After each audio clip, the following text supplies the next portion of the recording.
Damos gracias al Señor por este hermoso local que el Señor ha provisto en esta región, que se está utilizando fundamentalmente, o yo diría exclusivamente, para predicar la palabra de Dios, para bendecir las vidas, un punto de luz en medio de esta población, de esta localidad. Quiero dar la bienvenida a todos. Como habéis oído y sabido, han estado los chicos de campamento en estos días y ha sido una sorpresa muy, muy agradable para todos al haber recibido visitas de jóvenes que han venido de Estados Unidos, de Puerto Rico, de Bélgica, de Francia, de Alemania y alguno de España. Alguno de España también ha venido. No sé si me olvido algún país más, pero estamos muy agradecidos por este campamento que se ha podido llevar a cabo en nuestra finca aquí en Novelda, en Alicante, y espero que todos los que hayan tenido el privilegio y la oportunidad de asistir a él, pues se vayan renovados, con las ideas más claras, fortalecidos en el Señor. Gracias. Y a todos en general. Aleluya. Vamos a orar un momentito, por favor. Vamos allá a prepararnos para recibir la palabra del Señor, que es lo más importante de todo. Pero ahora queremos pedirte, Señor, que nos hables a través de tu hermosa y poderosa palabra, Señor. Gracias por esta oportunidad, este privilegio de poder tener tu palabra abierta en nuestras manos, para poder oír tu voz, recibir tu enseñanza, fortalecer por medio de ella nuestra fe, fortalecer nuestra comunión, nuestra relación contigo, y de esta manera crecer, madurar, desarrollarnos y seguir avanzando en tus caminos, Señor. Quita cualquier distracción y que todos estemos abiertos y atentos a tu palabra y que podamos disfrutar de cada cosa que se comparte y se diga en esta mañana. Ponemos todo en tus manos, en el nombre de Jesús. Amén y amén. Mientras buscamos la porción ahora que les voy a decir, de verdad que estoy también muy agradecido al Señor por el equipo de pastores, el equipo de familias que tenemos que están juntamente conmigo llevando el peso de todo este ministerio, de toda esta obra. La verdad es que nosotros lo único que le pedimos al Señor cada día es que nos dé mucha gracia, mucha sabiduría, mucha fortaleza para poder llevar a cabo pues todas las responsabilidades que tenemos, que no son pocas. Si tuviéramos más obreros, la obra se multiplicaría o se triplicaría, porque es tanta la necesidad y son tantos los lugares de donde nos escriben y de donde nos llaman, que realmente no damos abasto con los que somos hoy en día. Por eso hay algunos que tienen que ir a un sitio, otros tienen que ir a otro, ¿verdad? Y uno pues coordinando y organizando un poquito todo esto. Pero damos gracias al Señor porque podemos decir con la boca bien llena que hasta aquí hemos visto la mano y la manifestación del poder de Dios. Ni en nuestros mejores sueños podíamos habernos imaginado todo lo que el Señor nos está permitiendo vivir y ver que no sabemos hasta dónde nos llevará el Señor, pero lo que está bien claro es que todo esto son enormes sorpresas y bendiciones que no han venido por méritos personales. Eso lo quiero dejar bien claro. Esto no hay ningún mérito personal, no hay una razón, digamos, lógica de todo esto, sino que esto es simplemente producto y resultado de la bondad y de la misericordia de Dios. No tiene otra explicación, no hay un método que ahora lo vamos a escribir dentro de unas semanas para que la gente lo copie o lo imite, como hay iglesias, como hay ministerios que parece que ellos han descubierto un sistema o un método de multiplicación, de crecimiento de iglesias, etc. Entonces lo publican y entonces la gente comienza en diferentes partes del mundo a clonar, ¿no? A hacer lo mismo, a hablar igual, a predicar igual. No, nosotros no trabajamos así, porque entendemos que esto no es un método de trabajo, sino simplemente es ser fiel en lo poco y el Señor va a multiplicar, porque dice la Biblia y lo dice muy claramente en muchos pasajes. Por ejemplo, en 1 Corintios 3 dice que unos sembraron, otros regaron, pero el crecimiento, quien lo ha dado, ha sido el Señor. El crecimiento de la obra no la da un hombre, no la dan las actividades, los campamentos, la virtualidad, sino el crecimiento, quien lo da, es el Señor. Y Él sabe cómo hacerlo y por eso no hay ningún mérito personal en absoluto, sino que todos los méritos y todo el reconocimiento, la gloria y la honra, como solemos decir, es para el Señor. No hay más que eso, ¿vale? Y dicho esto, me gustaría que en esta mañana estuviéramos atentos, porque yo creo, y yo lo he vivido en carne propia prácticamente desde el principio de mi conversión, ya hace unos cuantos años atrás, que en la vida cristiana me refiero, como también en la vida secular, se presentarán de vez en cuando a nuestras vidas oportunidades, ¿sí? Y algunas de esas oportunidades vendrán directamente del corazón de Dios a nuestras vidas y tendremos que tener, yo digo, la suficiente madurez y también, como no, también la valentía para saber aprovechar el momento. Porque son oportunidades que a lo mejor pueden venir en otras ocasiones, pero también digo por experiencia propia que hay experiencias en la vida cristiana y oportunidades que a veces vienen muy pocas veces. Y yo veo en la Biblia que Dios es un Dios que da oportunidad a la gente. Le da oportunidad al pecador para que se arrepienta. Le da oportunidad al que se ha descarriado, al que se ha enfriado, al que se ha apartado del Señor para que vuelva y sea restaurado. Le dio muchísimas oportunidades al pueblo de Israel para que dejaran la idolatría y volvieran otra vez a la palabra. En definitiva, Dios es un Dios que da oportunidades continuamente. Y la primera ocasión en la que vemos que Dios le dio una oportunidad a una persona de corregir el rumbo, sin lugar a dudas, fue a Adán y a Eva. Los primeros pobladores, los primeros habitantes del planeta, la Biblia dice que ellos pecaron, desobedecieron, se desconectaron de su Creador, salieron del gobierno de Dios, ¿verdad? El gobierno de Dios, la cobertura de Dios, en el Nuevo Testamento se conoce como el reino de Dios.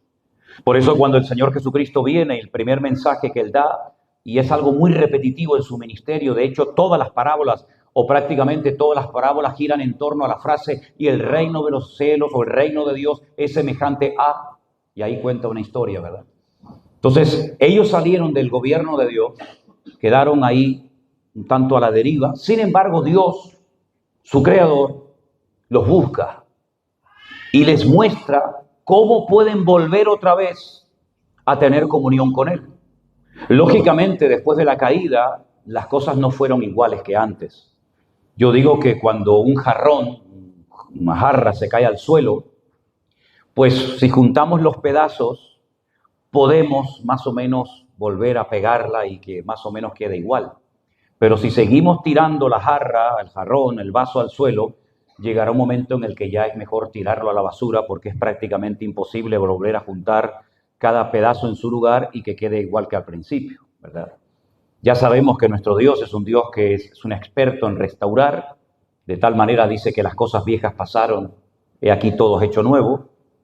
Pero Adán y Eva, cuando volvieron a recuperar su comunión con Dios, ya no era lo mismo que antes.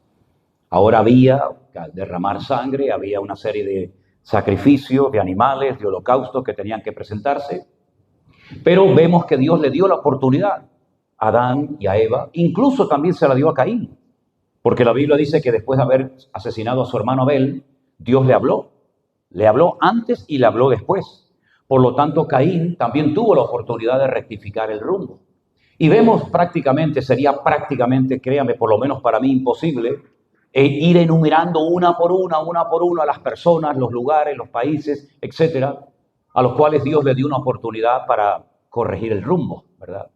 Pero pensaba en estos días en algunos personajes como, por ejemplo, el famoso ladrón en la cruz, que algunos opinan, no se lo tomen literal, simplemente es un comentario, que cuando el Señor Jesucristo contó la parábola del buen samaritano, aquel hombre que cae en el camino herido, que nadie le hace caso, que pasan de él, puede ser que el Señor estuviera contando una historia muy conocida de unos malhechores, de unos maleantes que se ocupaban de atacar a la gente cuando subían de diferentes partes del país a la ciudad de Jerusalén a presentar sus ofrendas, sus diezmos y presentarse delante del Señor. Y puede ser que uno de los ladrones en la cruz fuera uno de los que participaron en la paliza, en la golpiza que le dieron al pobre hombre que estaba herido en el camino, que después viene un samaritano, lo cura, lo venda, etcétera, etcétera. Sea como sea, 3 personas se levantaron en esa mañana sabiendo que era su último día de vida. 2 eran malhechores y 1 era el Hijo de Dios. Los tres sabían perfectamente que hasta ahí había llegado su vida, aunque sabemos que la vida del Señor Jesucristo difiere mucho de la de los dos ladrones. Pero lo que está bien claro es que si los dos ladrones desayunaron esa mañana, que puede ser que sí o no, debido al nerviosismo de la ejecución inminente que te va a atrapar en cuestión de minutos, uno de ellos que desayunó por la mañana siendo un miserable pecador, ¿quién le iba a decir que cenaría en el reino de los cielos, nada más y nada menos que con el Rey de Reyes y el Señor de los Señores? Los dos estaban crucificados en el mismo monte, el monte de la Calavera, un monte que aún se puede visitar, aunque la erosión ha hecho un trabajo terrible, porque ya prácticamente el monte de la Calavera está casi diríamos que irreconocible, aunque hay fotografías del siglo XIX donde se ve el monte de la Calavera de una forma espectacular, pero debido a que la ciudad de Jerusalén ha ido creciendo y levantando su altura, ¿verdad? Porque se ha ido edificando sobre lo destruido, ya la boca de la calavera no se puede observar. Y ya las cuencas de los ojos y la nariz, pues ya es muy difícil a veces discernirla, ¿no? Pero lo que está bien claro es que los tres fueron crucificados en el mismo monte, el mismo día y por la misma gente, el Imperio Romano. Los dos tuvieron delante de ellos al autor de la vida, aquel que había hecho infinidad de milagros, aquel que había sido el hombre más popular en los últimos 3 años de la historia del pueblo de Israel. Todo el mundo sabía quién era Jesús de Nazaret, aunque no creyeran en él o aunque no lo siguieran. La palabra de Dios nos enseña que uno de los malhechores se burlaba y le exigía al maestro que demostrara, digamos, su poder y su autoridad, descolgándose de la cruz y perdonándole la vida. Sin embargo, el otro, que estaba parado y crucificado en el mismo lugar, el mismo día al lado del Señor Jesús, aprovechó su oportunidad, porque él sabía que no iba a tener otra oportunidad. Él sabía que ese era el último día de vida. Y entonces se devuelve al Señor y le dice: acuérdate de mí cuando vengas en tu reino o con tu reino. Las palabras que dijo este hombre en la cruz son impresionantes. Porque ¿cómo va a volver este hombre si está a punto de morir como yo?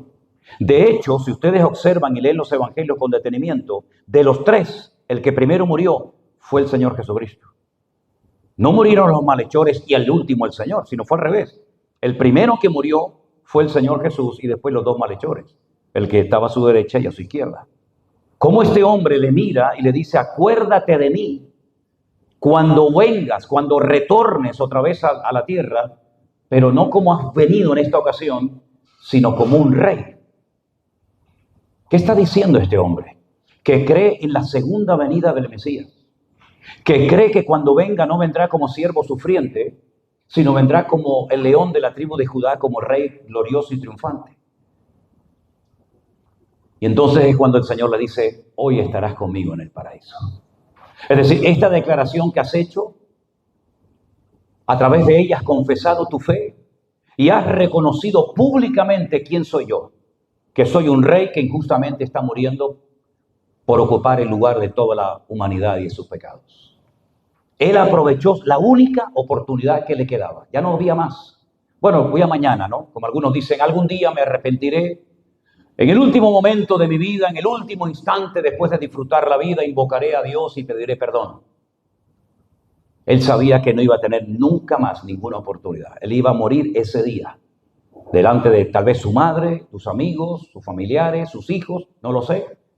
Pero él aprovechó su oportunidad, la única que le quedaba. Cuenta la historia que un día el Señor Jesucristo, cuando iba camino a la casa de un principal de la sinagoga llamado Jairo, de repente se detiene porque dice que él ha notado, nadie notó eso, pero él sí, dice: yo he sentido que de mi cuerpo ha salido poder. Alguien me ha tocado. Los discípulos no dan crédito a las palabras del maestro porque le dicen: Señor, todo el mundo te está tocando. Todo el mundo te está apretando. Es como cuando caminamos por una calle muy concurrida y nos estamos dando codazos y nos golpeamos el uno al otro. Exactamente igual era la escena que les estoy describiendo en esta mañana.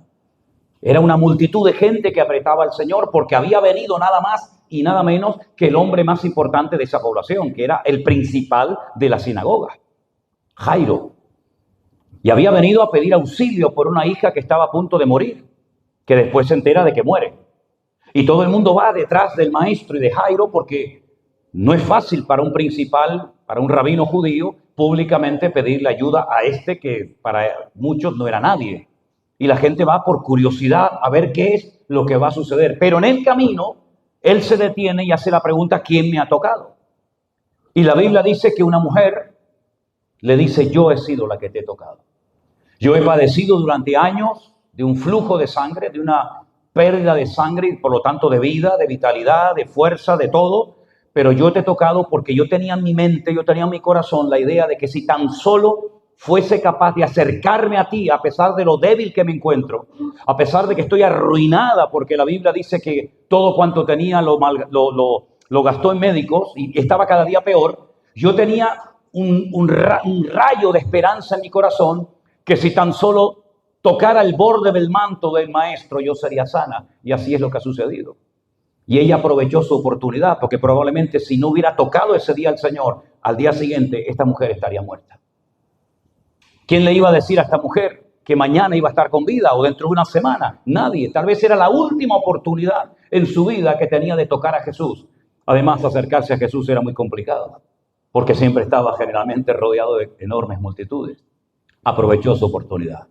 ¿Y qué me dicen de otro que era un publicano, pequeñito de estatura, que dice la Biblia que quería ver a Jesús, pero no podía a causa de su falta de estatura? Pero él dice que salió corriendo, se subió a un árbol sicómoro, que es un árbol muy fácil de trepar, y dice que allí estuvo esperando pacientemente hasta que pasara el maestro, y cuando el maestro pasó, no pasó de largo, que podía haberlo hecho, ¿verdad?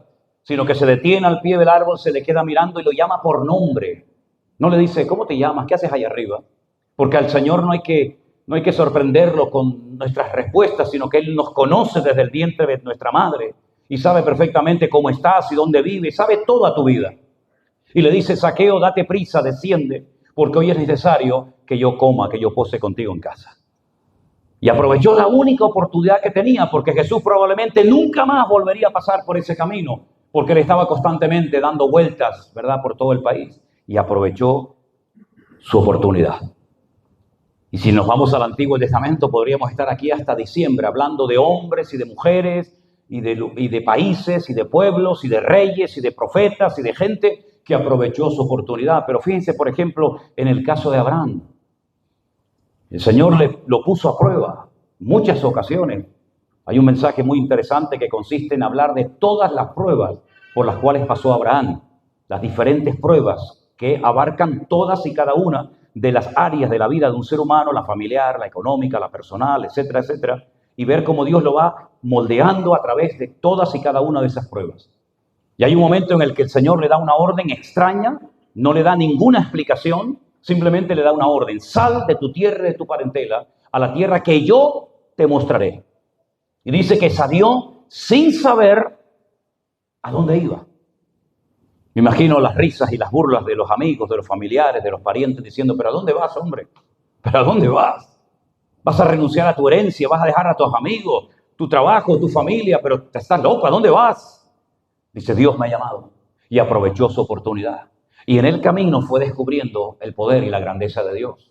Y en el camino Dios le fue revelando el plan. Y en el camino fue descubriendo cosas maravillosas que si no hubiera salido, nunca las hubiera descubierto. Por eso todos tenemos la oportunidad de crecer, de madurar, de servir, de honrar al Señor, pero hay algunos que se quieren quedar y mientras unos se quedan, otros salen, y los que salen y se atreven son los que ven las sorpresas y las maravillas de Dios. Como cuando Jesús se acercó a una barca a medianoche, dice que tuvieron miedo sus discípulos, pensando, creyendo que veían un fantasma. Sin embargo, uno de ellos se atrevió a decir, si tú eres, no tengo bien claro si eres tú o no, pero si tú eres, la única forma de comprobarlo es que me permitas hacer lo que tú estás haciendo. Permíteme caminar por encima de las aguas como tú lo estás haciendo. Y el Señor le dijo, venga, ya que hablas tan rápido, venga, anímate, sal. Y Pedro salió y tuvo su oportunidad y caminó, ¿verdad?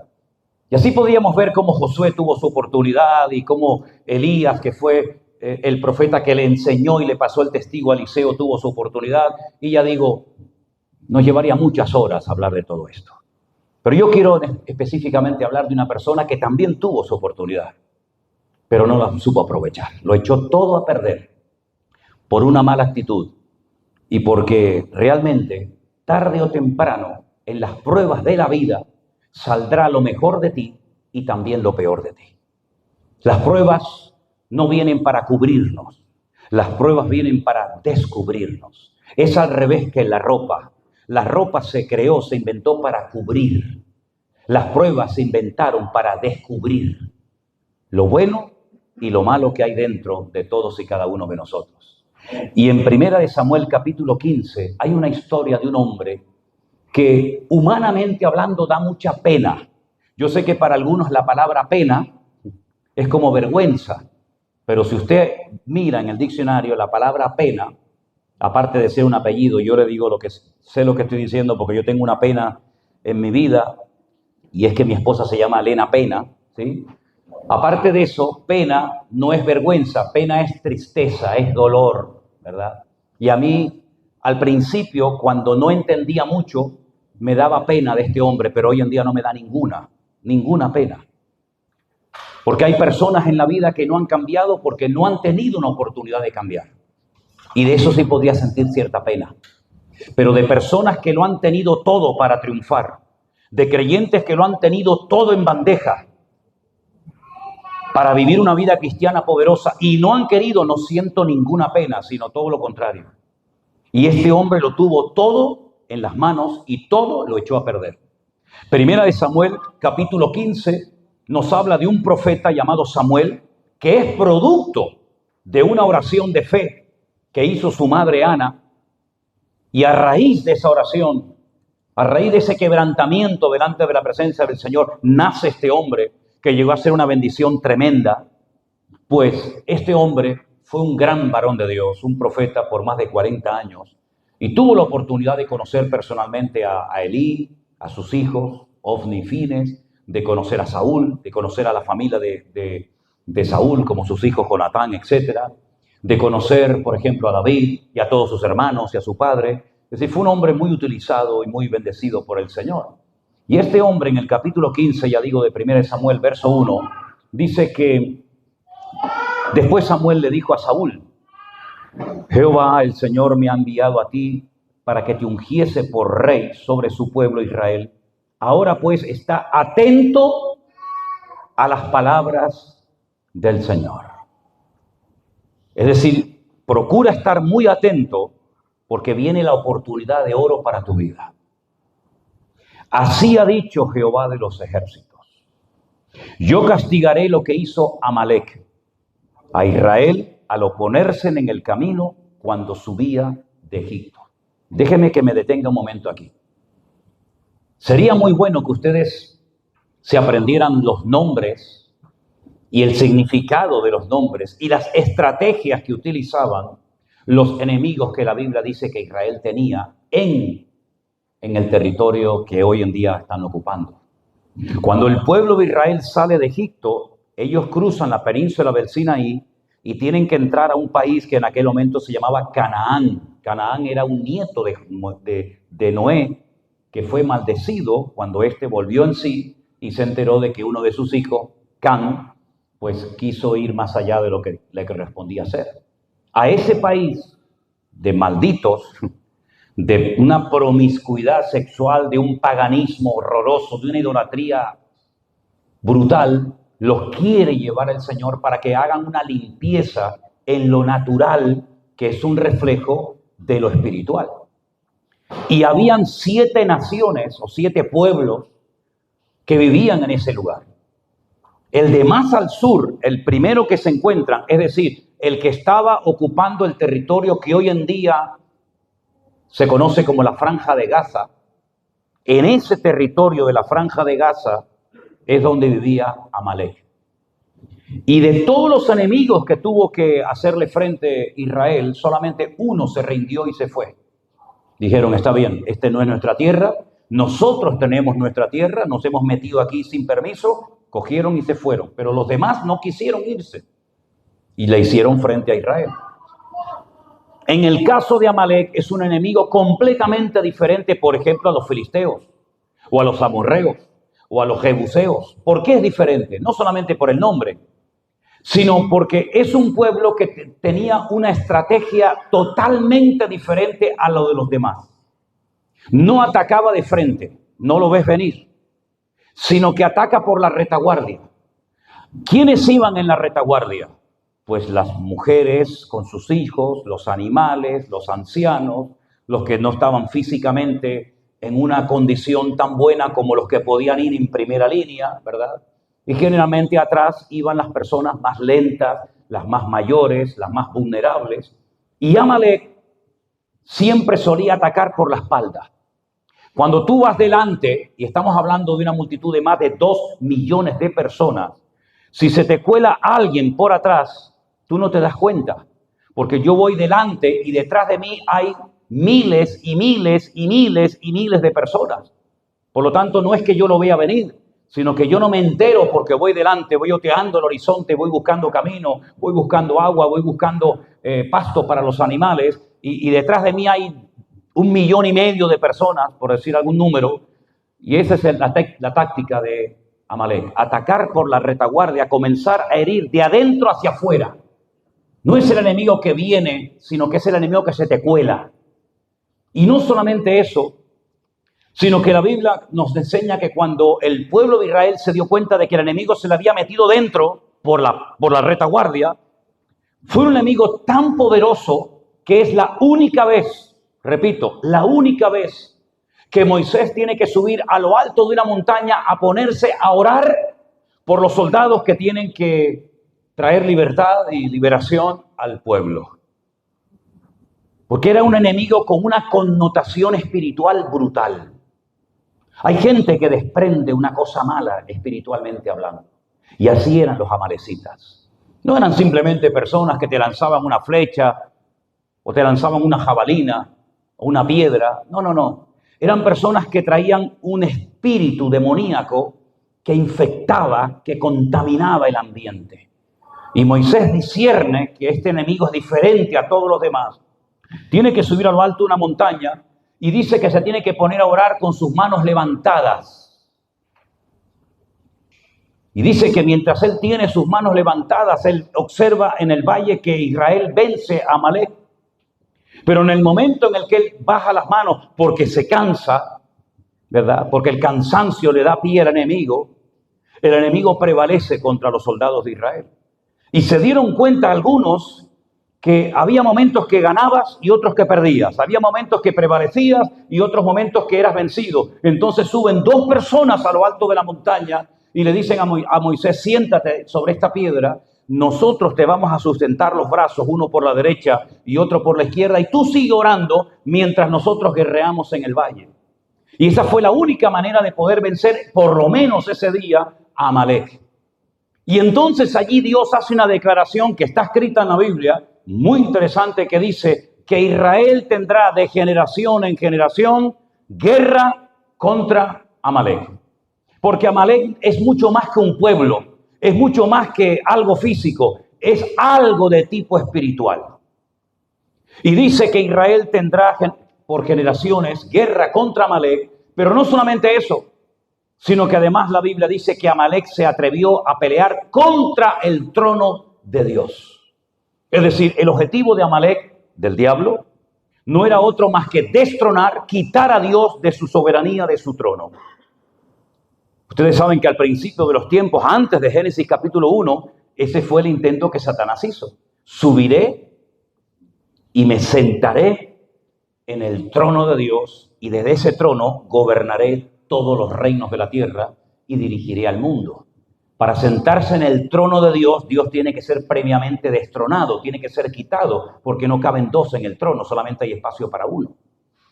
Por lo tanto, es una guerra con una connotación espiritual brutal, y Moisés la reconoce, y ese pueblo, aunque ese día fue vencido, parece ser que sobrevivió, y después de un tiempo todavía había muchos descendientes de Amalek. Y ahora viene el profeta Samuel y dice: escúchame bien lo que te voy a decir, porque Dios te va a mandar a una misión. Dice: ve, versículo 3, hiere a Amalek, destruye todo lo que tienes, destrúyelo. En otras palabras, ha llegado el momento de cortar el problema por lo sano. Uno de los grandes problemas que muchas veces ocurren en ciertas y determinadas batallas es que no se termina la faena, ¿no? Siempre quedan flecos sueltos. ¿Sí? Ay, si hubiéramos hecho aquello, sí, pero es que ahora es tarde. Tienes que haberlo hecho en el momento. Amalek había sobrevivido y ahora el Señor le dice a través del profeta Samuel, quiero que vayas y acabes lo que no se acabó en la generación anterior. A veces a nosotros nos corresponde terminar lo que otra generación empezó. Y también a veces a nosotros nos corresponde terminar con algo que otra generación hizo. Y en esta ocasión, el rey Saúl había recibido la comisión, el mandato divino, la misión de ir y acabar definitivamente con este problema para siempre. Aparentemente lo entendió. Y una de las cosas que muchas veces veo a muchos creyentes es que están durante mucho tiempo, durante años, orando para descubrir cuál es la voluntad de Dios para su vida. Y se les va la vida orando. Y oran, ¿será la voluntad de Dios que estudie medicina o arquitectura? ¿Será la voluntad de Dios que me case con este o con aquella? ¿Será la voluntad? Y están toda la vida siempre buscando la voluntad de Dios. A veces es fácil, otras veces lleva años. Pero lo que está bien claro es que Saúl ni tenía que orar. Saúl no tenía que pararse y decir, Dios mío, háblame, muéstrame, ¿qué hago? ¿Me voy, me quedo, peleo, me rindo? ¿Qué hago? Saúl sabía perfectamente lo que tenía que hacer. Y cuando una persona sabe lo que tiene que hacer y no lo hace, está pecando. ¿Conocen el versículo que dice, el que sabe hacer lo bueno y no lo hace? Es pecado. Él sabía lo que tenía que hacer. No tenía que pedir una confirmación. Nunca pidas ni ores para que Dios te confirme lo que Él ya claramente te ha hablado. ¿Cuántos dicen amén? Repitan conmigo. Nunca tengo que orar para que Dios me confirme lo que claramente me ha enseñado. Otra vez. Nunca tengo que orar para que Dios me confirme lo que claramente Dios me ha hablado. ¿Qué confirmación necesitas? Dios te ha dicho, quiero que vayas y hagas esto, esto y esto. No cojas nada del enemigo. ¿Por qué le dice no cojas nada del enemigo? Porque el botín de guerra se podía tomar para luego repartirlo entre los soldados. Por ejemplo, en Jericó no se permitió coger nada porque era la primera ciudad que se conquistaba y lo primero, todo era siempre para el Señor. Pero en las demás guerras, incluso David estableció una norma que era que los que se quedaron con el bagaje, los que se quedaron cuidando los animales, tendrían también parte en la repartición del botín. Pero en esta ocasión el Señor le dice a Saúl, no cojas nada. Porque Amalek era un enemigo muy rico. Y se te van a ir los ojos. Y vas a ver sus vacas, vas a ver sus ropas, vas a ver sus casas, vas a ver sus caballos. Y se te van a ir los ojos. Y yo te digo de antemano que no solamente tienes que destruirlo, sino no darle lugar a la codicia, a la avaricia. Oye, mira qué caballos, pero ¿cómo los vamos a matar estos caballos? ¿Y cómo vamos a matar estas ovejas? ¿Y cómo vamos? Nada, no cojas nada. Ok. Resulta que la historia sigue contando. Estamos en 1 Samuel 15, ¿verdad? Versículo 4. Saúl pues convocó al pueblo, les pasó revista en un lugar llamado Telaim, 200,000 de a pie, 10,000 hombres de Judá, una barbaridad de soldados, tremendo. Vinieron Saúl a la ciudad de Amalek, puso emboscada en el valle. Verso 6, dijo Saúl a los ceneos, idos, apartaos y salid de entre los de Amalek, para que no os destruya juntamente con ellos, porque vosotros mostrasteis misericordia a todos los hijos de Israel cuando subían de Egipto. Se apartaron los ceneos de entre los hijos de Amalek. Lo mejor que hicieron, apartarte, no sea que tú también caigas innecesariamente, ¿no? A veces por estar en el lugar equivocado, con la gente equivocada, te pasa a ti lo mismo que no tenía que haberte pasado, pero por juntarte con te pasó lo mismo.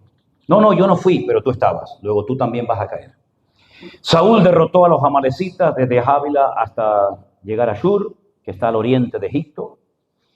Y ahí viene el problema. Y, ¿qué dice ahí? Tomó vivo a Agag, el rey de Amalek, pero a todo el pueblo lo mató a filo de espada. Sí, mató al pueblo a filo de espada, pero al rey, que es el principal, le has perdonado la vida.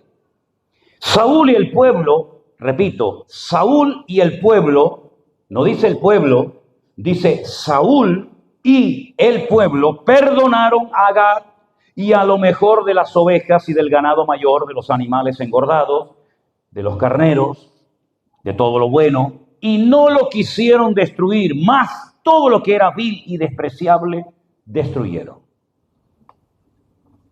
Vino la palabra de Dios a Samuel y le dijo, escuchen esto porque para mí estos son uno de los versículos más tristes de la Biblia, porque ahora viene la sentencia de Dios. Ahora viene el juicio inmediato de parte de Dios y es el siguiente. Me pesa haber puesto por rey a Saúl, le dice el Señor a Samuel, porque se ha vuelto en pos de mí y no ha cumplido mis palabras. Y se apesadumbró Samuel y clamó a Jehová toda aquella noche. Perdió una noche de oración y de sueño por estar orando por alguien que ya ni la oración iba a funcionar. Es terrible cuando una persona se endurece de tal manera que ya ni orando va a pasar nada en su vida. Y eso es lo que el Señor le está diciendo a Samuel. Ya es demasiado tarde.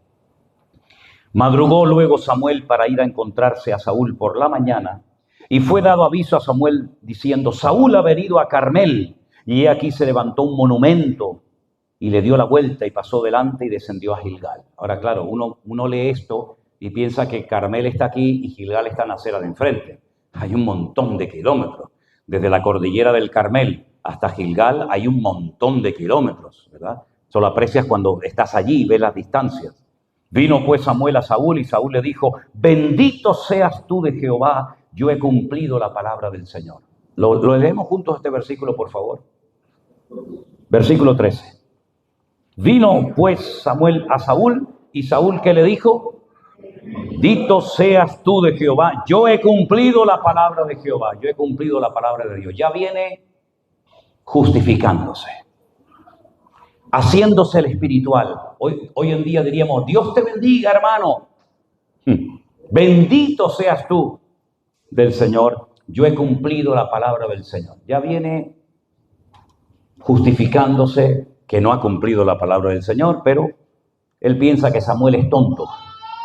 Samuel le dice, pues qué balido de ovejas y bramido de vacas es este que oigo con mis oídos. Es decir, si has cumplido la palabra del Señor y vienes de la guerra, ¿cómo hay aquí un montón de ovejas? Porque a nadie se le ocurriría ir a la guerra con 1000 ovejas, 40.000 camellos, 200 ovejas. Es ridículo. Y este ruido, ¿de dónde viene? Y entonces es cuando dice, de Amalec los han traído. ¿Qué dice el versículo 9? Saúl y el pueblo perdonaron a Agag. Saúl y el pueblo perdonaron a Agag. ¿Quién era Agag? El rey de Amalec. Y ahora dice él, el pueblo, ha sido el pueblo el que los ha perdonado, las ovejas, las vacas, para sacrificarlas al Señor tu Dios. Ni siquiera dice a mi Dios, sino a tu Dios. Porque tu Dios siempre está pidiendo animales. Porque tu Dios siempre está pidiendo ovejas. Entonces el pueblo, como sabe que tu Dios es el que siempre está pidiendo, pues las han perdonado para ofrecérselas a tu Dios, porque yo con ese Dios no sé nada. Increíble. Entonces Samuel le dijo a Saúl, déjame declararte ahora lo que Jehová me ha dicho anoche. Y él le dijo, dime. Samuel le dijo, aunque eras el más pequeño en tus propios ojos, no has sido hecho jefe de las tribus de Israel, y el Señor te ha ungido por rey de Israel. Tú pensabas que nunca llegarías a triunfar en la vida, que eras un don nadie, que eras el más pequeño, el ser humano más insignificante de la tierra, pero a pesar de que tú vivías y pensabas y actuabas así, Dios le dio la vuelta a la tortilla y te ha hecho el hombre más poderoso, más rico y con más influencia de todo Israel. Te ha hecho el rey del país. ¿Te parece poco? Y el Señor te envió en misión y te dijo, ve y destruye a los pecadores de Amalec y hazles la guerra hasta que los acabes. ¿Por qué pues no has oído la voz del Señor, sino que vuelto al botín has hecho lo malo ante los ojos de Jehová? ¿Por qué? A ver. Versículo 20. Saúl le dijo a Samuel, antes, otra vez, no hay manera, no hay manera de que reconozca nada. Antes bien, yo he obedecido la voz de Dios. Yo fui a la misión que Jehová me envió y he traído a Gad, rey de Amalek, y he destruido a los amalecitas. Mas el pueblo otra vez le echa la culpa a los demás, ¿ves? Es que el pueblo, yo no tengo nada que ver con esto. Tenemos a un, creo que se apellida Sánchez. Tenemos a uno, me parece, os suena, ¿no? No, yo no sé nada. No, esos fueron ellos. Yo no sé nada. ¿No te suena algo así? Es el mismo espíritu. No, ellos fueron los que robaron, yo no he robado. No, ellos fueron los que se fueron. Oye, no sé por qué, pero en vez de Saúl me dan ganas de poner Sánchez. No sé por qué, una cosa que me está pasando rara esta mañana. El pueblo fue el que tomó el botín y las vacas y las primicias del anatema para ofrecer sacrificio. Otra vez dice, a tu Dios. Otra vez dice, a tu Dios en Gilgal. Y Samuel le dijo, ¿se complace el Señor tanto en holocaustos y en víctimas como en que se obedezca a las palabras de Dios? Ciertamente el obedecer es mejor que los sacrificios y el prestar atención es mejor que la grosura de los carneros. Porque como pecado de adivinación, es decir, eres un manipulador, Saúl, eso es lo que tú eres. Eres un adivino, que es lo que hacen los adivinos, manipular, tergiversar, ponerse el mundo espiritual a su favor. Así eres tú. Siempre echándole la culpa a los demás, es que el pueblo, es que tu Dios, yo soy el bueno, yo he cumplido, yo he obedecido, ¿verdad? Pero tú eres una persona que está bajo ese espíritu de manipulación o de adivinación, eres un rebelde y como ídolos e idolatría es la obstinación, cosa que tú eres. Por cuanto tú desechaste la palabra del Señor, Él también te ha desechado a ti para que no seas rey. ¿Se atreven a decir amén a esto? ¡Amén! Ah, amigo, tremendo, ¿no? Es decir, lo has perdido hoy todo por no obedecer al Señor. Fíjate lo que una persona puede llegar a perder en la vida por no obedecer a Dios. Y humanamente hablando uno dice, pero, hombre, tampoco es para tanto, ¿no? No sé si hay alguien aquí que está pensando eso. Yo lo pensé durante años. Porque uno dice, bueno, ¿y lo que hizo David? Ostras, lo que hizo David, que saca los prismáticos. Sabes que David tenía prismáticos, ¿no? El primero que usó los prismáticos fue David. Saca unos prismáticos y digo, ¿yo esto qué es? No, esta es mi madre. Tráeme el abanico, tráeme el pai un poquito. No, pero cuidado que está casada, No te vayas a meter en camisa de 11 varas, que como se entere el marido, no pasa nada, yo me cargo al marido. Para eso soy el rey. Con dinero, sin dinero, yo sigo siendo el rey. ¿Se carga el marido? ¿Se acuesta con la vecina? Dios lo perdona y sigue siendo rey. Y que no obedece al Señor, Dios le dice, hasta aquí hemos llegado, amigo. Nunca más voy a confiar en ti, ni te voy a mandar a nada, porque eres un rebelde y eres un desobediente. La gran diferencia entre uno y otro no es el tamaño del pecado, porque delante de Dios no hay tamaño de pecado, no hay veniales inmortales, blancos y negros. La gran diferencia entre uno y otro es que que sabe que ha pecado tremendamente y que es digno de muerte, se arrepintió de todo corazón delante de Dios. Y dijo, yo he pecado delante de Dios. No dijo, no, yo no tengo nada que ver, hombre. Y sí, tú no tienes nada que ver. Y ahora resulta que la vecina aparece embarazada porque se limpió con una toalla, ¿no? Como dijo una vez, no, mamá, yo me quedé embarazada porque yo me sequé con esta toalla. Digo, ya. Yo soy digno de muerte, pero él se arrepintió delante del Señor. Y el Señor lo perdonó. Porque el Señor, cuando hay un genuino arrepentimiento y un deseo de cambiar y de dejar el pecado, Dios te da 1000 oportunidades más. Pero es que el otro, Saúl, nunca quiso cambiar, nunca admitió nada, nunca se arrepintió. Y entonces dice, pues si no te quieres arrepentir, ahí te quedas, amigo. Seguirás siendo el rey hasta el día que te mueras. Pero no me sirves más como rey. Porque tú estás siempre echándole la culpa a los demás de tus pecados, tú estás siempre echándole la culpa a los demás de tus rebeliones y de tus malcriadeces, y así no se puede cambiar por la vida. Ahora, ¿han conocido a gente en alguna iglesia, sea esta u otra, que actúa igual que Saúl? No, si yo soy bueno, lo que pasa es que a mí el pastor no me hace caso, y yo vengo, pero no cuentan conmigo, y resulta que yo no dije, yo no fui. Mira, déjate de rollos. Saúl, déjate de justificaciones absurdas. Si tú has pecado, chico, reconócelo. Así como fuiste tan hombre y tan valiente para pecar, sé tan hombre y tan valiente para pedirle perdón al Señor y decir, perdóname, lo he hecho mal. y perdonaste nada más y nada menos que al más importante del campamento, al rey Amalek. Lean con detenimiento el libro de Esther. No tenemos tiempo para entrar en esto. Pero el libro de Esther, aquel hombre que se levanta y dice, voy a exterminar a todos los judíos. Ese sí que era un genocida, ¿eh? Ese sí que era terrible. Porque ese no fue como Caín que quiso matar a uno. Este lo quiso matar a todos. Este no fue como el faraón. Porque el faraón fue terrible, pero a las niñas y a las mujeres les perdonó la vida. No. Este quería matar a jóvenes, ancianos, niños. Todos los quería matar. El libro de Esther gira en torno a una persona que quiere exterminar a todo el pueblo de Israel. Y gracias a Dios, a la intercesión de Esther, ¿se acuerdan la historia, no? Una pregunta, ¿y ese que quería exterminar al pueblo de Israel, de dónde era? Era una amalecita, uno de Amalek. Por no haber terminado, Saúl, en tu momento, lo que te dije, generaciones más tarde siguen sufriendo porque tú no terminaste lo que el Señor te dijo que terminaras. ¿Te das cuenta cuando tú dejas una ventana abierta? Tal vez tú no lo sufras, pero tus hijas o tus nietos pueden llegar a sufrir aquello que tú no superaste, aquello que tú no le entregaste nunca al Señor. Y es ahí donde dice la Biblia que Dios puede llegar a visitar la maldad de los que me aborrecen hasta la tercera y cuarta generación. Mira cómo David fue capaz de poner una línea y decir, he pecado, pero yo me arrepiento. Hubieron consecuencias, pero hoy en día ya no hay esas consecuencias del pecado de David. Pero hoy en día, ahora mismo, hay en el mundo consecuencias porque los amalecitas todavía están vivos.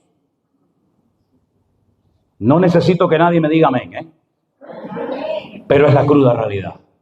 Entonces piense por un momento cuál es la función espiritual que a usted le corresponde hacer, porque yo sé cuáles son las mías y las tuyas cuáles son. Porque si tu función espiritual no la cumples, le vas a meter el marrón o la carga a otros hermanos que tenían que haber vivido en libertad, pero no viven en libertad porque tú no cumpliste con tu misión en el momento adecuado.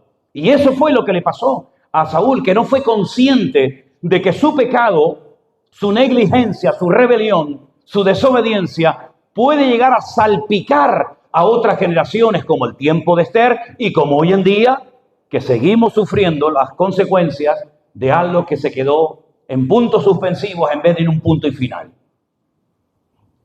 Saúl oye esta palabra tremenda de parte de Saúl, de parte del profeta Samuel, y entonces, fíjate cómo reacciona este personaje. Verso 24. Ahora le dice Saúl a Samuel, yo he pecado, he quebrantado el mandamiento de Jehová y tus palabras, porque temí al pueblo. Tú temiste al pueblo. Si tú no temes a Dios, le vas a temer al pueblo. Temí a Dios y entonces consentí con ellos. Perdona pues ahora mi pecado. ¿A quién le está pidiendo perdón, Saúl? Respondan. ¿A quién le está pidiendo? Yo he pecado, perdóname. ¿A quién le está pidiendo perdón? Oye, es que me está viniendo a la cabeza, no es que lo estoy pensando ahora mismo, sino que ya lo traigo hace años en la cabeza, ¿sabes? Es un decir, que hubo también un hombre que cometió el peor pecado que jamás se puede cometer en la humanidad. El peor de todos. ¿Cuál es el peor pecado que un hombre podía cometer, hermano? El peor pecado de todos los que hay. El peor pecado que un ser humano podía cometer, ¿cuál era? Yo se lo digo, entregar, vender por dinero al Hijo de Dios.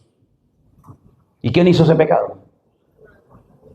Cuando Judas se da cuenta de que ha entregado a un inocente en manos de los romanos, coge el dinero, se va a los que se lo dieron y le dicen, yo he pecado, yo no he hecho bien, yo he entregado sangre inocente, por favor, y tira el dinero como diciendo, no quiero saber nada. ¿A quién fue a pedirle perdón Judas? A los hombres. Lo mismo que Saúl. Le está pidiendo perdón a Samuel como si hubiera pecado contra Samuel. Tú no has pecado contra mí, hombre. Tú has pecado contra tu Dios. Yo no te puedo perdonar porque el único que puede perdonar pecado es Dios. ¿Y tú por qué no vas a Dios a pedirle perdón? Mira al ladrón en la cruz. Mira al ladrón en la cruz. ¿A quién le pidió perdón? Al Rey de Reyes y al Señor de los Señores. Y el Señor le dijo, hoy estarás conmigo en el paraíso. Has cometido delitos terribles, pero le has pedido perdón al que te puede perdonar. Tú le pides perdón a Samuel y no vas a recibir perdón porque te humillas delante de los hombres, porque te han pillado, amigo. No has dejado el pecado. El pecado te ha dejado a ti porque te han pillado con las manos en la masa. Te han descubierto, has hecho el ridículo, te han puesto la cara colorada y te han demostrado que tú eres un carnal y que no se puede nadie fiar de ti, querido. Y entonces, ¿sabe lo que hace? Versículo 25. Vuelve conmigo para que adore a Jehová. Ahora te haces el espiritual. Ahora vas de espiritual. Samuel le dijo, no volveré contigo, porque tú desechaste la palabra de Dios. El Señor te ha desechado para que no seas rey sobre Israel. Hombre, pero si Moisés, que era un pedazo de hombre de Dios, no entró porque un día se le fue un poco la perola, se le fue un poco la olla y le pegó 2 palazos a una piedra y no entró a la tierra prometida. ¿Tú te crees que lo que tú has hecho, que es 1000 veces peor que lo que Moisés hizo, aquí no ha pasado nada? Entonces Samuel le dice versículo 27, mira, volviéndose Samuel para irse, estos versículos tremendos, él asió de la punta de su manto y se le rasgó. Le agarró los tzitzit, esos hilitos que lleva, bueno, ahí hay un manto de oración, y ese manto, si lo veis después, tiene unos hilitos, son 8 hilos y 5 nudos, son 13 en total, y dice que los agarró y se los arrancó, ¿verdad? Y entonces Samuel le dijo, hoy ha rasgado de ti el reino de Israel y lo ha dado un prójimo tuyo mejor que tú.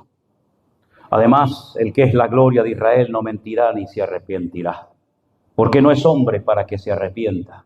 Y él dijo, yo he pecado, pero te ruego, escucha esto es fuerte, yo he pecado, yo he metido la pata, pero te ruego que me honres delante de los ancianos de mi pueblo y delante de Israel y vuelvas conmigo para que adore al Señor tu Dios. Es decir, no hay arrepentimiento, no hay perdón, no hay ni el más mínimo reconocimiento, pero vamos a hacer el paripé.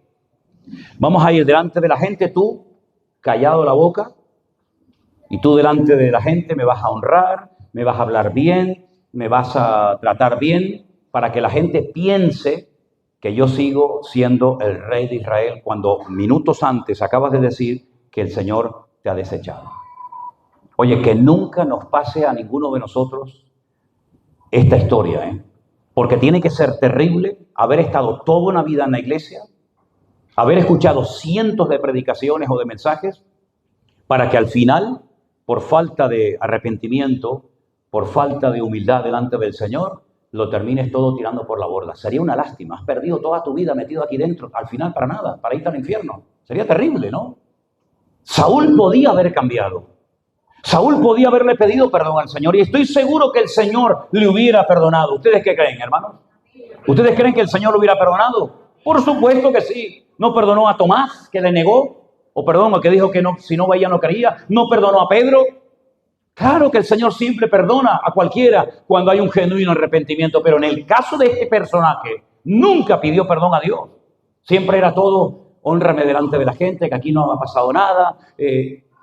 Terrible. Y a partir de ese momento, las cosas cambiaron radicalmente. Ahora, fíjate lo radical que actuó Samuel.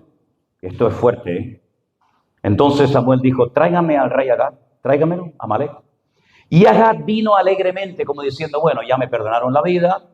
Si el rey, que es el que tiene la autoridad, me ha perdonado, este que es el profeta, también hará lo mismo. Sí, no te queda nada a ti. Le dijo a Agag, ciertamente ya pasó la amargura de la muerte. Y Samuel le dijo, como tu espada dejó a las mujeres sin hijos, así tu madre será sin hijo entre las mujeres. Oye, esto es buenísimo, ¿eh? ¿No te gusta? Yo sé que algunos dirán, a mí esto me encanta, ¿eh? Yo me lo perdí ya. Me perdí de estar allí. Le dice, Samuel lo cortó en pedazos. Lo cortó en pedazos. Delante de Dios. Se fue a Ramá, se fue a su casa y nunca más vio Samuel a Saúl en toda su vida. Nunca más. Samuel lloraba a Saúl y Jehová se arrepentía. Es una expresión humana, ¿no? De haber puesto a Saúl por rey sobre Israel. ¿Saben cómo llamo yo a Saúl? Creo que lo he dicho aquí en otra ocasión. El juguete roto. fue un juguete roto que duró un tiempo, pero cuando llegó la prueba, ¿qué dije antes en el mensaje? Que la ropa es para cubrirnos y las pruebas son para descubrirnos. Y salió lo peor de Saúl. Salió que era un carnal, salió que era un soberbio, salió que era un acomplejado, salió que era una persona peligrosa. Y no hay nada peor que un hombre carnal con poder y encima con dinero. Y no sé por qué me viene siempre Sánchez a la cabeza. Siempre me viene Sánchez a la cabeza. Un hombre carnal, peligroso, enfermo, psicópata, con poder y con dinero. Exactamente igual se vuelve a repetir la historia. Exactamente igual. Espero que todos y cada uno de los que estamos aquí y de los que después escuchen este mensaje, si lo suben o no a las redes, tengan presente que lo que más busca el Señor y lo que más valora el Señor en nuestra vida no es cómo cantamos, ni cómo predicamos, ni cómo hacemos las cosas, sino la actitud de nuestro corazón y la obediencia de nuestra alma, hermano. Eso es lo más importante en la vida de un creyente. La obediencia. La obediencia. Nunca, nunca, escúchame bien, hermano, nunca te vas a equivocar por obedecer al Señor. Nunca. Aunque no lo entiendas. Yo sé que a veces los niños dicen, ¿por qué? ¿Y por qué? No seamos nosotros así. Si Dios dice no lo toques, no lo toques. Si Dios dice no vayas, no vayas. Si Dios dice quédate quieto, no comiences a cuestionar así, pero y ya, y esto y lo otro, y por qué Él lo hizo. Olvídate de lo que hagan los demás y céntrate tú con el Señor. Si el Señor te dice habla, habla. Si te dice quédate quieto, no te muevas. La obediencia es lo que busca el Señor en nuestra vida. Porque el que no obedece dice que es como pecado de rebelión y de adivinación. Y siempre intenta justificar y proyectar en los demás sus carencias y sus debilidades. Por eso, mis queridos hermanos, tenemos que pedirle al Señor que nos enseñe a ser obedientes. Porque no nacemos obedientes, ¿eh? No nacemos obedientes. Creo que es todo lo contrario, ¿no les parece? Pero hay un versículo, y voy terminando, que dice, y por lo que padeció, aprendió obediencia. ¿Y de quién estamos hablando? Del Señor Jesucristo. Por lo que padeció, aprendió a ser obediente. Si tú quieres ser obediente con una guitarrita en la mano y dirigiendo alabanza, tú no vas a ser obediente en tu vida. Si tú quieres ser obediente simplemente por sentarte y escuchar un culto y otro sermón, no vas a crecer en tu vida. La obediencia viene cuando Dios nos rompe, cuando Dios nos tritura, cuando Dios nos quebranta y Dios nos prueba. Y ahí es donde tengo que aprender a someterme, a aguantar, a esperar, a morderme la lengua si hace falta. Pero ahí es donde Dios trata con mi ego, con mi carácter. Y el problema de Saúl, que fue un niño malcriado toda su vida, no era capaz de obedecer a nadie, pero sí le gustaba aparentar delante de los demás lo que no era. Y el que no es espiritual, tarde o temprano se nota. ¿Cuántos dicen amén? El que es carnal, o dicho de otra manera, el que es un carnal, tarde o temprano su carnalidad lo traiciona a la hora de hablar, de pensar o de vivir. Por eso que el Señor nos ayude a ser una iglesia obediente, a ser un pueblo de creyentes obedientes, que obedecen al Señor independientemente de si entiendo o no entiendo, independientemente de si lo siento o no lo siento. La obediencia es lo más importante que podemos aplicar en nuestra vida cristiana si quieres realmente crecer. Ahora, si no quieres crecer, sigue como estás. Pero si quieres crecer, amigo, Dios tiene que tratar con todas y cada una de las áreas de nuestra vida. ¿Qué fue lo que pasó? Todos conocemos el resto de la historia. Para mí el libro de Primera Samuel es espectacular. Es uno de mis libros favoritos. Dios comienza ahí preparando en el anonimato, digamos casi en la clandestinidad, a un jovencito pastor de ovejas que nadie habla de él. Nadie sabe nada de él, pero Dios le echó el ojo. Porque el ojo de Dios está sobre aquellas personas que tienen un corazón que a pesar de su carácter, de su temperamento, de lo que sea, pero son personas que aman y quieren obedecer al Señor. Era un muchacho por ahí por las montañas de Judea, parecía un poco agresivo, un poco ahí medio salvaje, se peleaba con osos, se pelea con un oso, se pelea con un león, una peste a oveja arriba terrible, viste ahí de mala manera, pero el Señor le echó el ojo. Y yo le dije al Señor, Señor, échame el ojo. Yo le dije al Señor, échame el ojo, Señor, no me lo quites de encima. Se hizo un experto en un arma que mata y hace un daño terrible, que se emplea todavía hoy en día, que es la onda. La onda sale con una fuerza como la de un tiro. Y este muchacho se hizo un experto ahí en la soledad, en las montañas, desarrolló una puntería espectacular. Se conoció el terreno de Israel como la palma de una mano. Este sí que era un verdadero Rambo. Sabía dónde estaban las fuentes de agua, dónde estaban las cuevas, dónde estaban las montañas, dónde estaban los valles. Tuvo durante años, desde los 17 años hasta los 30, escucha, desde los 17 hasta los 30, corre para acá, corre para allá, sube, baja. Se conoció el terreno, se preparó. Estaba en plena forma y cuando el Señor lo levanta a la edad de 30 años, está perfectamente capacitado. ¿Cuál fue el problema? Que Saúl se convirtió en rey de la noche a la mañana. Hoy no eras nada, mañana eres el rey. No fue tratado. Y para ser usado hay que ser tratado. David fue ungido y escogido por el Señor cuando era un adolescente, con 17 años. Y hasta los 30 no sube al trono. En ese tiempo Dios lo preparó, Dios lo trituró, Dios lo capacitó de tal manera que cuando él suba al trono, no es un malcriado, no es un caprichoso, sino una persona bien preparada en todos los sentidos. Sabe lo que es trabajar, lo que es dormir a la intemperie, lo que es jugarse la vida, lo que es cuidar de las ovejas de su padre. Es una persona que fue preparada. Y por eso estamos en un tiempo de preparación. Muchos de ustedes están en un tiempo de preparación. No abortes el proceso y el trato de Dios en tu vida. Porque Dios nos quiere usar a todos, a todos. Esto no es una lotería. Ay, él tuvo suerte, el otro no tuvo. No. Dios nos quiere usar a todos, pero déjense tratar por el Señor. No le echen un pulso al Señor. Si el Señor te tiene callado, te aguanta y gózate en ese tiempo. Y llegará el momento cuando Dios diga, buen siervo fiel, sobre poco fuiste fiel, sobre mucho te pondré. Entra en el gozo de tu Señor. Aleluya. Bueno, podríamos hablar mucho más, pero cierra tus ojos en esta mañana. Vamos a orar, darle gracias al Señor por esta palabra. Que Dios nos guarde el corazón, porque todos tenemos enemigos con los cuales tenemos que enfrentarnos. Todos tenemos nuestro Amalek, nuestros filisteos, nuestros jebuseos, todos. Pero todos, gracias a Dios, tenemos el mismo Dios poderoso que nos capacita y nos fortalece para la batalla. Póngase de pie conmigo en esta mañana. Padre Celestial, gracias. Gracias, Señor, de todo corazón por tu palabra. Gracias porque tú estás formando un pueblo. Tú estás preparando hombres y mujeres, Señor, que se están dejando tratar y moldear y cambiar por tu poder y por tu palabra, para que cuando llegue el momento, Señor, puedan poner la mano en el arado y dejarte a ti en buen lugar. Señor, quita el espíritu de Saúl de nuestras vidas. Quita toda rebelión, toda desobediencia de nuestro carácter. Quita de nosotros el espíritu de Amalek. En el nombre de Jesús, Señor, solamente que tu Espíritu Santo, tu Espíritu Todopoderoso, sea el que nos guíe, el que nos capacite, el que nos hable y nos motive en la vida. Gracias, Señor, por tu palabra. Ayúdanos a seguir adelante en victoria, con la cabeza alta mirando al Rey de Reyes y el Señor de los Señores.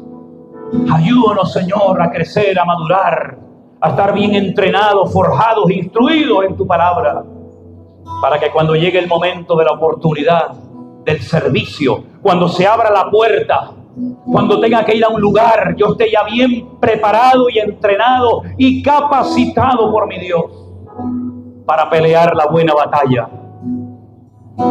Vemos en tu palabra que tú dejabas hombres en Creta, dejabas hombres en Éfeso, dejabas hombres en Corinto, pero previamente fueron probados por ti, Señor. Hoy en día es exactamente igual. Dios busca hombres y mujeres genuinos, obedientes, sumisos, preparados por el Rey, para que tu obra siga adelante, mi Dios. Ayúdanos en el nombre de tu amado Hijo Jesús. Dígale al Señor con su mano levantada: Señor, arranca de mí cualquier desobediencia, arranca de mí cualquier rebelión. Hazme como tú, Señor, obediente, sumiso, rendido a mi Señor. Aleluya, gracias. Obra en mí, Jesús.